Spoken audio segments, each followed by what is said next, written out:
Oke, hello Denuk, selamat siang. Iya, selamat tuh. Siapa itu yang di belakang itu udah sandar-sandar, bukan kursi goyang itu. Oh, Najia ya. Ya, oke ya. Kita kembali lagi. Kita akan membahas induksi elektromagnetik. Kita sekarang berada di channel Link Smart Open Teja. Siap. Fisika itu mudah dan menyenangkan ya, fun and easy gitu ya. Ingat ya, semua soal-soal fisika apa, easy, very easy gitu. Nah iya toh. Nah oke ya, kembali ke sini ya. Konsep yang pertama tentang konsep induksi elektromagnet itu adalah konsep flux magnetik. Kalau nggak salah Ibu udah pernah jelasin ya. Nah, flux itu apa? Flux magnet itu adalah banyaknya garis-garis gaya magnet atau induksi magnet ini yang masuk ke dalam suatu luasan. Jadi luasannya ini di sini kebetulan berbentuk lingkaran. Jadi yang menembus gitu ya. Yang menembus, atau misalnya ini meja nih ya, yang menembus. Jadi di sana ada magnet, di bawah juga ada magnet. Di sana di atap kutub utara, yang di bawah kutub selatan. Ya, ingat garis-garis gaya magnet mengarah dari mana ke mana? Dari utara ke selatan. Berarti induksi magnetnya 4 jadi ya, ingat ya, tangan kanan ya. Ini menyatakan arah induksi magnetnya atau garis-garis gayanya, berarti turun.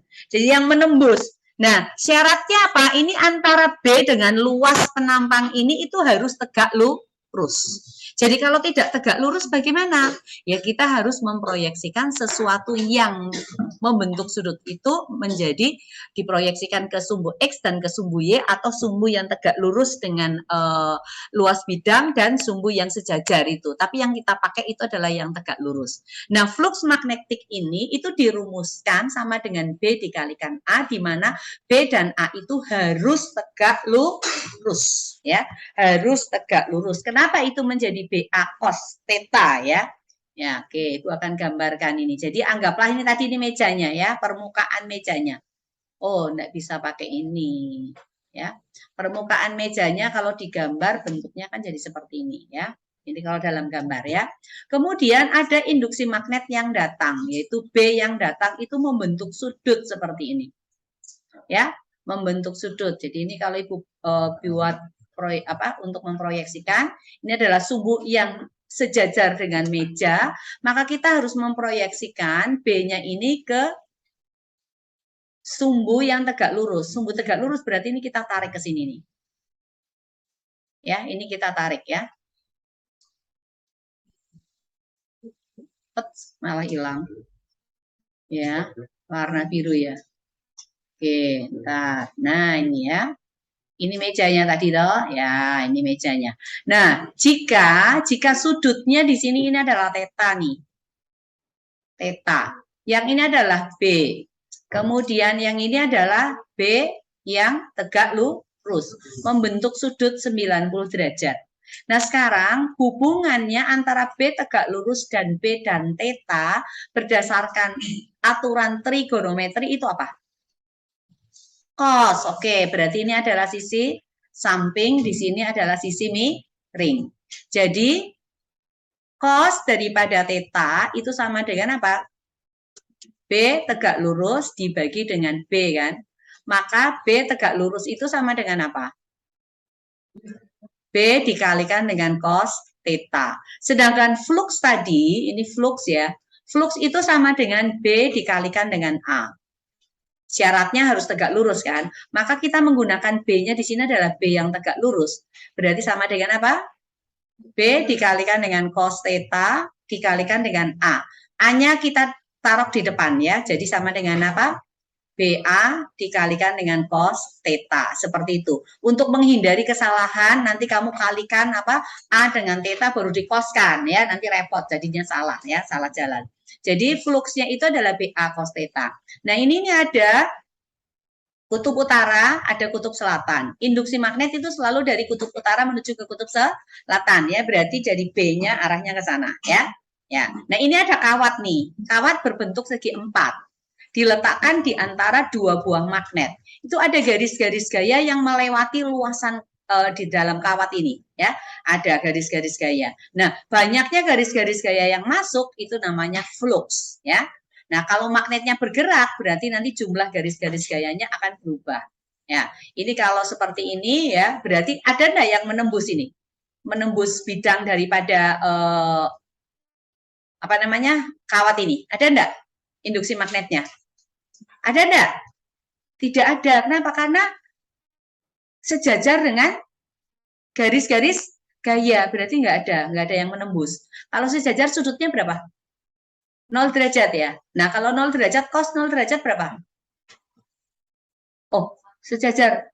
Kalau sejajar dengan ini, yang tegak lurus kan berarti pakai 90 derajat berarti ya, nggak bisa. Untuk cari tegak lurusnya B-nya ya nggak bisa, jadi nggak ada. Jadi di sini apa namanya? Fluxnya sama dengan 0. Artinya tidak ada yang menembus gitu. Oke ya. Ya, sekarang kita lihat slide berikutnya. Ya, ini ingat pelajaran SMP. Di pelajaran SMP itu di bagian kemagnetan, ya, itu kan ada cara bagaimana caranya kita membuat magnet sementara. Ada yang kamu lakukan waktu SMP? Dengan menggunakan paku, kemudian pakunya dililiti dengan kawat email atau kawat tembaga, ya, itu kawat penghantar. Kemudian ujung kawat penghantarnya dikupas dulu isolasinya, lalu dihubungkan dengan baterai. Kemudian pakunya kamu dekatkan kepada paku-paku kecil, ya. Akhirnya apa, paku-paku kecil itu bagaimana? Menempel ya, menempel lalu dilepaskan kalau kita lepas baterainya maka paku-paku itu akan jatuh. Berarti sifat kemagnetannya itu adalah sementara. Ingat, magnet itu kan selalu punya kutub, yaitu kutub utara dan kutub selatan. Lalu bagaimana caranya menentukan kutub utara selatannya? Ada yang masih ingat nggak? Kita menggunakan apa lagi? Kaidah tangan kanan tetap ya. Kalau untuk menentukan garis-garis induksi magnet di sekitar kawat lurus, itu ingat ini, kalau ini adalah I, lalu ini lingkupannya ini adalah garis-garis gayanya. Jadi di kanan masuk, di sini keluar. Kalau turun, kiri masuk, kanan keluar. Kalau ke kiri, ke atas masuk, bawah keluar. Ke kanan, bawah masuk, atas keluar. Nah, untuk menentukan kalau ada kumparan, ya, kumparan bagaimana cara kita menentukannya utara selatannya, itu ya tetap menggunakan kaidah tangan kanan. Ini dibalik, ini sebagai arah arus pada kumparannya, lalu ibu jarimu menghadap kemana, berarti itu adalah kutub utaranya. Jadi yang di sini adalah kutub selatan. Lu udah mau sleeping beauty, udah ngantuk-ngantuk gini, Dinina boboin ya. Jadi nanti kalau kamu susah tidur, nelpon ibuku jelasin dong fisika gitu ya, supaya kamu tertidur gitu ya. Ya, jadi gini, kalau di bagian depan lilitan, jadi ini anggaplah ada lilitannya, kamu bayangin ada lilitannya ini jarinya ibu gitu ya. Nah, kalau arusnya naik berarti posisinya kita seperti ini. Maka di sini utara, ini selatan.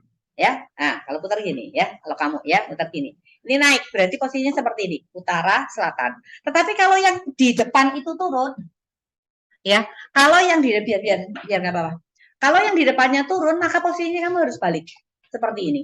Berarti ini utara, di sini selatan, ya, seperti itu. Kalau di depannya turun gitu. Nah, itu hanya ada 4 kemungkinan. 4 kemungkinan ya tergantung daripada arah lilitannya itu kemana. Nah, sekarang kalau ada lilitan saja, hanya ada lilitan. Jadi ini anggaplah ini adalah lilitan. Kemudian ini ada magnet nih, ada magnet. Magnetnya itu kita masukkan gitu, ya. Pada saat magnet ini bergerak masuk, itu terjadi perubahan garis-garis gaya pada saat dia bergerak. Maka di dalam kumparan ini itu akan mengalir arus. Arus yang disebabkan karena perubahan garis-garis gaya magnet yang masuk ke dalam luasan kumparan itu dinamakan dengan arus induksi. Jadi ini percobaannya ini di sini. Nanti kalau kita naik ke lantai 4, kalian bisa mencoba, alatnya ada, magnetnya ada, kemudian kumparan juga ada ya. Nah, galvanometernya juga ada. Nah ini jadi pada saat kutub utara dimasukkan ke dalam luasan dalam kumparan ini ya, itu jarum galvanometernya itu bergerak ke kanan. Itu artinya apa? Ini kan nggak ada sumber tegangannya nih, ya. Sumber tegangannya nggak ada. Itu artinya mengalirlah arus di sini, ya. Mengalir arus di sini. Nah, ini ke kanan, ini di depan berarti apa? Bagian depan ini, di bagian belakang kan arusnya turun. Di bagian depan berarti arusnya apa? Naik. Berarti utaranya di sini, selatan di sini, ya. Nah, jadi di sini kutub utara ini masuk ini. Yang utara yang masuk. Kemudian pada saat magnet ini sudah masuk ke dalam kumparan, ya, lalu diam, maka jarum galvanometernya itu akan kembali ke nol lagi di tengah lagi, ya. Nah, lalu pada saat ditarik keluar, yang selatannya berarti yang keluar, itu jarum galvanometernya itu akan berubah arah lagi ke kiri jadinya, ya, ke kiri, ya. Nah, ini kalau di bagian belakang naik, ini turun. Berarti kan seperti ini. Ini utara, sini selatan gitu ya. Pakai itu aja. Ya. Nah, kalau ada arus, berarti kan ada beda potensialnya kan?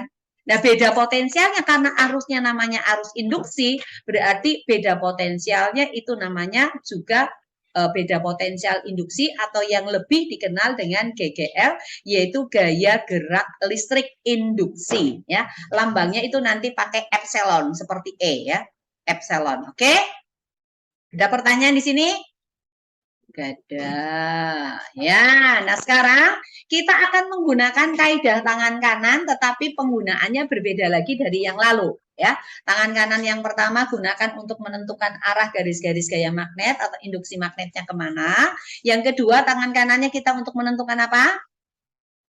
Yang menampar-nampar kiri kanan itu gaya Lorentz. Oke, di gaya Lorentz ini ya, ini I ya, ibu jari itu adalah menunjukkan arah arus, kemudian 4 tangan kanan kita, jari-jari kita itu menunjukkan arah induksi magnet, kemudian telapak tanganmu itu tamparannya menghadap kemana ya, menampar kemana ya, jangan ditampar temanmu ya, ibu enggak ngajarin kamu nampar-nampar loh ya, cuma untuk mudah diingat gitu ya.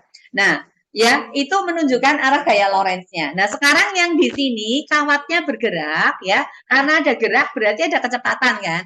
Nah, ibu jari sekarang berfungsi sebagai kecepatan V. Kemudian 4 jari tetap induksi magnet yaitu B.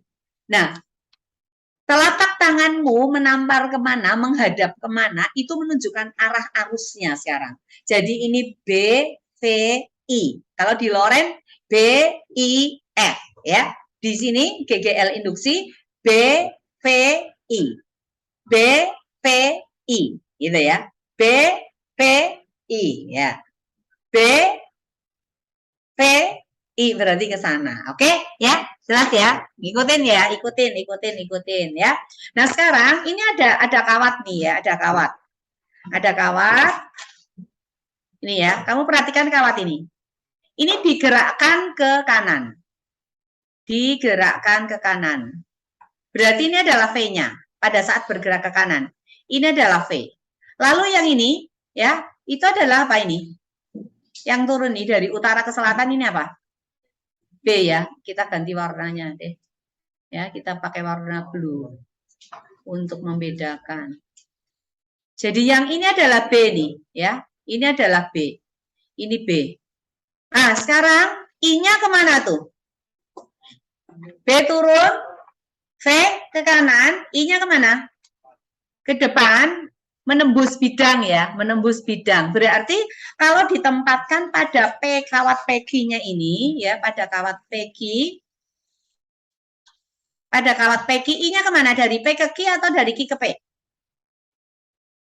Ini nih, di sini. Coba tanganmu, dari P ke Q atau Q ke P? P ke Q, ya arusnya ke sana berarti. Ini adalah arusnya. Ini pada saat apa? Kawatnya bergerak masuk. Sekarang kalau kawatnya bergerak keluar. Kawatnya bergerak keluar. Jadi ini V-nya ke sana. Ini V. B-nya tetap. B-nya nggak berubah ya. B-nya nggak berubah. B-nya tetap turun nih. Ini B. I-nya kemana coba? Keluar. Oke ya. I-nya keluar bidang ya. Ya, jadi I-nya ke sini. Ini adalah I-nya. Berarti pada saat V-nya bergerak keluar dari ini ya atau bergerak ke kiri, I-nya dari P ke Q atau dari Q ke P? Q ke P, oke, dari Q ke P ya. I-nya berarti dari Q ke P ya. Ya, seperti itu. Jadi nanti pemanfaatannya itu akan ada di misalnya nih ya. Ibu langsung buatkan aja sekarang. Bentar. Nah, misalnya ini ada sebuah kawat nih. Kawatnya berbentuk segi 4 seperti itu. Tetapi jangan segi, iya, seperti ini. Tunggu bentar. Ibu pakai garis-garis saja. Seperti ini kawatnya. Nah, lalu ini di sini Ibu kasih hambatan. Ada R. Kemudian ada sebuah kawat yang bisa bergerak bebas. Ini ya, itu ada kawat yang bisa bergerak bebas. Misalnya ini adalah P, lalu ini adalah Q. Lalu berada pada medan magnet ya, berada pada medan magnet. Ya, silakan. Anda siapa? Oh iya, oke, silakan. Terekam. Gak apa-apa ya. Nah ini kenapa nak? Apa anakku, sayangku, cintaku, negeriku? Oh sudah, yo duduk lagi nanti kamu ketinggalan pelajaran. Kerin, sayangku, cintaku, manisku, ya. Oke, nah berdasarkan ini, berdasarkan kesepakatannya kita, kalau dot induksi magnetnya kemana? Masuk atau keluar? Masuk, berarti B-nya masuk ya. B-nya masuk.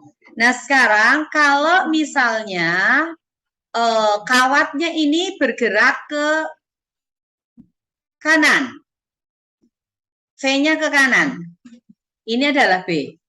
Arusnya kemana? Kemana? Ke atas. Oke, good lah. Jadi arusnya ke atas. Berarti dari mana ke mana? Dari Q menuju ke P. Jadi ini adalah I-nya, arusnya ya. Ingat ya. BVI. Kerin ingat ini. BVI ya. Iya, kamu gini-gini padahal bukan Lorentz loh, yang ini loh ya. Ini beda ya. Jadi B kalau V-nya ke kiri maka I-nya akan turun ya. Nah, siapa yang ingat rumusnya gaya Lorentz? F itu sama dengan apa? Bill. Oke ya. F sama dengan Bill. Nah sekarang gaya Lorentz-nya ini arahnya kemana coba? Yuk. Ada B, ada I. Sekarang I-nya kan udah tahu kemana kan? F Lorentz-nya kemana? B masuk, I naik. Lorentz kemana? Kiri. Ini gaya Lorentz ya. F Lorentz. Jadi arah gaya Lorentz selalu berlawanan dengan arah gerak daripada kawat. Ya, ingat ya, arah gaya Lorentz selalu berlawanan dengan arah gerak kawat. Ada pertanyaan sampai di sini? Ya, kalau nggak ada, sekarang kita lihat lagi slide berikutnya. Nah, ini ya, ini untuk menurunkan apa namanya rumus daripada GGL ya. Kamu ingat rumus yang pertama tentang F tadi sama dengan Bill atau sama dengan ILB ya, ILB. Lalu ingat rumus daripada usaha yang di SMP punya, W itu sama dengan apa? F dikalikan dengan S. Lalu ingat lagi rumusnya Pak Vicky, W itu sama dengan apa? V dikalikan dengan Q, ya kan? Rumusnya lagi, Pak Vicky punya teman siapa? Si Fir sama Kit kan? Ya. Q sama dengan apa? I dikalikan T. Ya, ingat ini ya. Nah, sekarang dari ini, maka voltase sama dengan apa? V-nya sama dengan apa? W dibagi dengan Q. Jadi GGL-nya itu sama dengan V dibagi Q. Voltage sama aja GGL ya. Cuma di GGL lambangnya epsilon. Ya. F-nya itu sama dengan, loh ini lagi sleeping lagi. Ya. Aduh. Ya, susahnya itu kalau siang-siang fisika ya. Ya, F-nya sama dengan ILB. Karena ini gayanya adalah gaya luar, B sama dengan F luar dikalikan dengan delta S. Delta S itu adalah pergeserannya ya. Karena gaya luar, maka ini kita pakai minus ya. Min ILB dikalikan delta S. Nah, ini rumus dari delta S kenapa bisa sama dengan V kali delta T. Ingat rumus GLB, S sama dengan apa? V dikalikan T kan? V-nya di sini adalah V velocity, V kecepatan. Maka delta S berarti sama dengan V dikalikan dengan delta T, ya, perubahan waktu. Jadi rumusnya V itu akan menjadi ILB V delta T. Nah, rumus daripada GGL itu adalah V dibagi Q. Jadi berarti GGL ini sama aja dengan V dibagi dengan Q, di mana V-nya itu sama dengan minus dari ILB V delta T. Dibagi dengan Q. Nah, I sama dengan apa? Q sama dengan apa? I kali T kan? Maka ini I dikalikan delta T, ya ini kita kali, hasilnya apa? Q kan? Berarti ini boleh sama dengan apa? Minus Q dikalikan L, B, V dibagi dengan Q kan? Q-nya boleh coret toh? Boleh. Maka akhirnya rumus dari GGL itu sama dengan minus L, B, V. Ya, it's so easy. Ya. L itu panjang kawan. Ya, selalu dong. Kalau sistemnya sistem MKS perhitungan tanpa dikasih tahu, kita harus ubah semuanya ke meter ya, standar internasional. V-nya berarti ya velocity berarti meter per sekon ya. B-nya dalam Tesla ya. Oke, thank you. Ya, sekarang loh supaya enggak ngantuk, bolpen enggak ngapa-ngapain dibongkar-bongkar. Mbok lihat ke sini ya. Ya ini sekarang untuk hukum Faraday-nya sehubungan dengan kawatnya ya dengan banyak lilitan, GGL itu tadi juga sama dengan apa? D flux per delta T ya. GGL sama aja juga dengan D flux per delta T. Kemudian jika lilitannya lebih daripada satu, ini kawat yang berbentuk segi empat lebih daripada satu, maka kita menggunakan minus N. N itu adalah banyaknya lilitan D flux per dt, ya, atau min D flux itu berarti flux 2 dikurangi flux 1 per delta T. Atau bisa dalam bentuk persamaan D per dt, ini berarti ini adalah turunan ya, diferensial. Loh, ini udah mau tertidur juga satu. Loh, tegak ya. Ini persamaan Faraday. Oke ya, ingat ya. Sekarang kita lanjut lagi. Ya, nah kita gabungkan nih semuanya ya. Flux itu sama dengan apa? BA cos theta tadi kan? Maka GGL yang min N D flux per dt boleh ditulis min N D per dt dari BA cos theta. Ini ada berapa variabel nih? Masa dua variabelnya? Ada variabel apa ini? B, lalu ada A, lalu ada cos theta. Berarti D per dt dari BA cos theta yang berubah kan hanya satu aja. Bisa berubah apa? Ini D per dt-nya ya, D. Nah, berubah sendiri. Orang warnanya bukan merah. Loh, ini merah lagi tuh. Ya.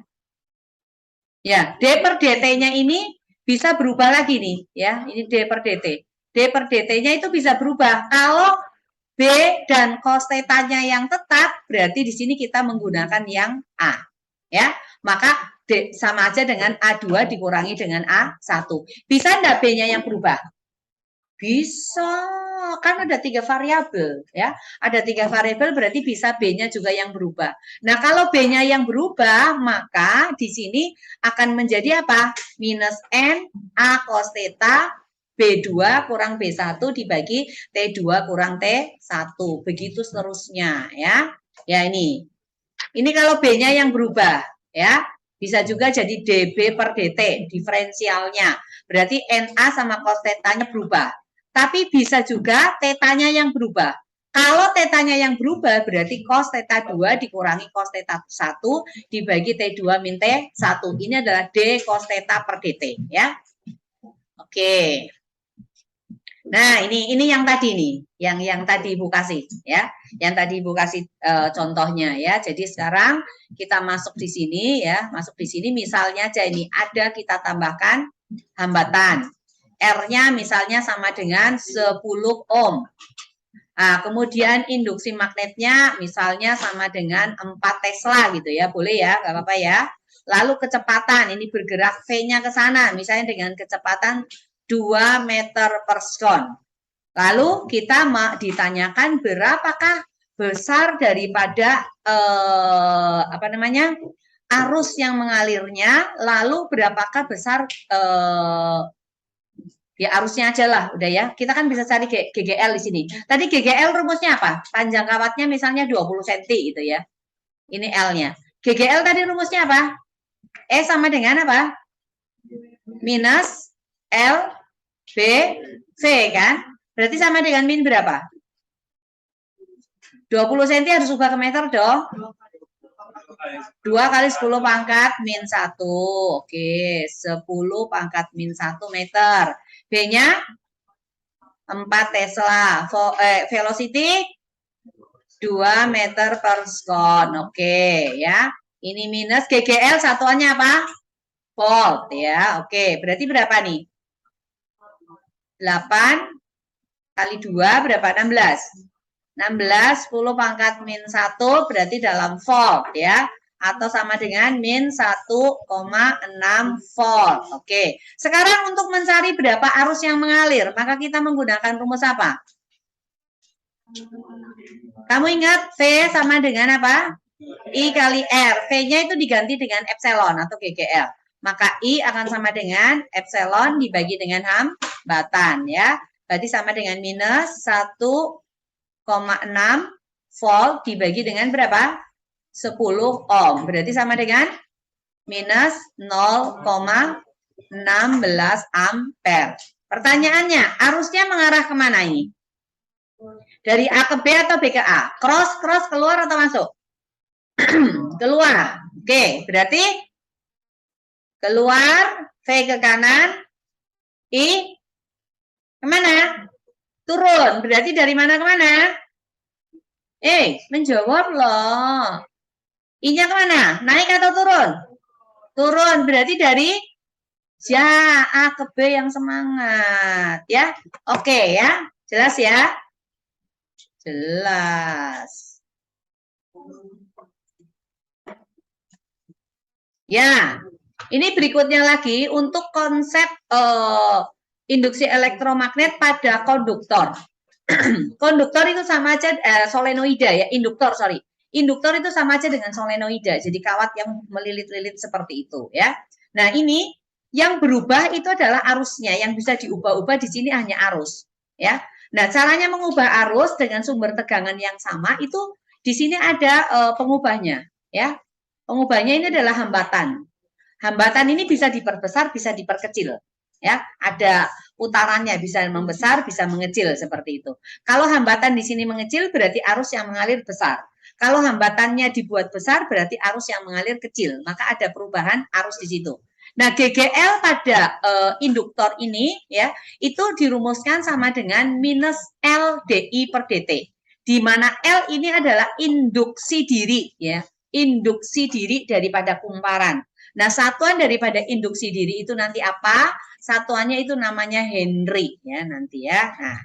Nah, selanjutnya untuk solenoida, rumus daripada induktansi dirinya ya, induksi diri L ini sama dengan mu 0 N kuadrat A dibagi dengan L. Di mana L ini adalah panjang daripada lilitan ya, panjang daripada lilitan. Ya, jadi ini begini nih. Ya, seperti ini. Panjang daripada lilitannya, induktornya.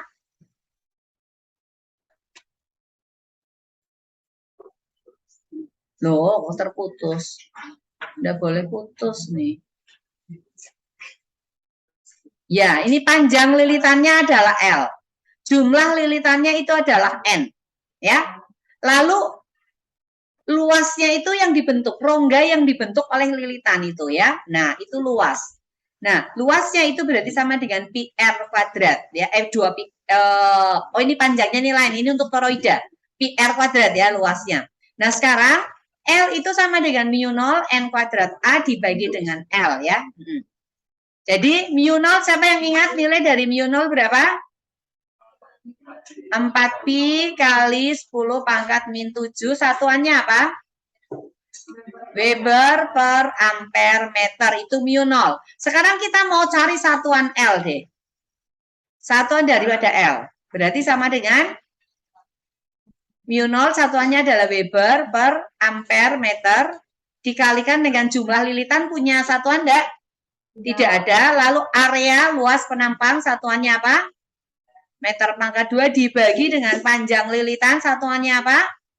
Meter. Sehingga satuan daripada L induksi diri Weber per ampere. Nah, selanjutnya Weber per ampere ini dinamakan dengan Henry atau disingkat dengan huruf H. Ya, huruf H. Sleeping. Mimpi itu ketemu Agnes Monica. Ya. Nah, satuannya Henry. Kira-kira kenapa kok dikasih satuan Henry?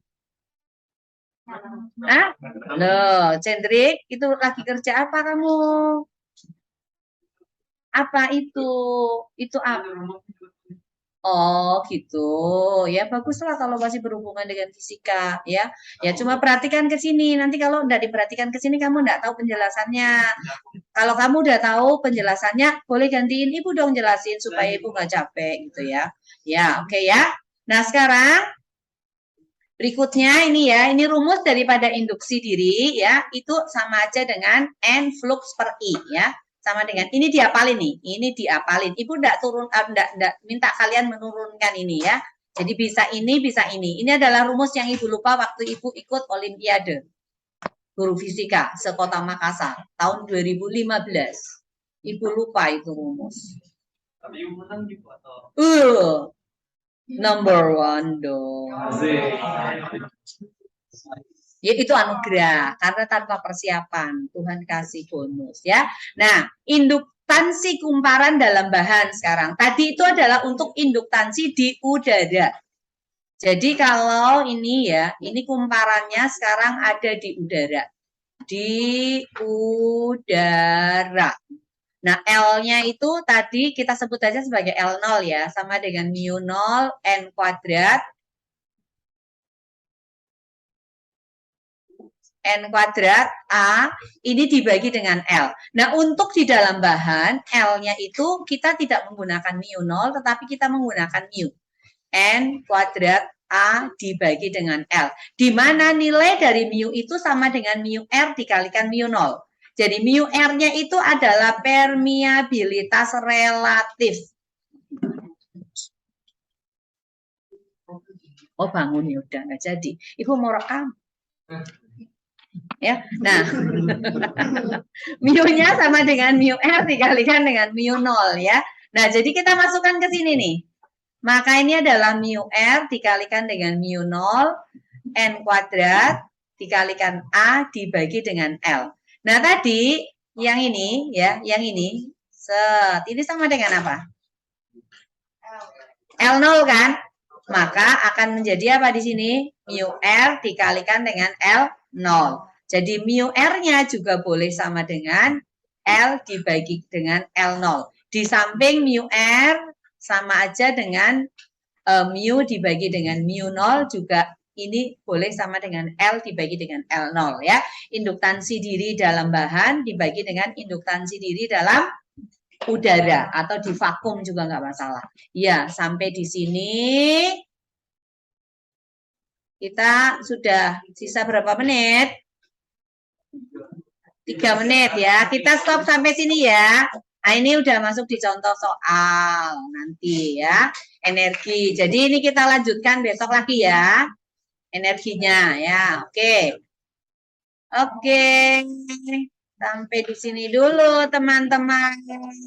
Sampai jumpa pertemuan berikutnya.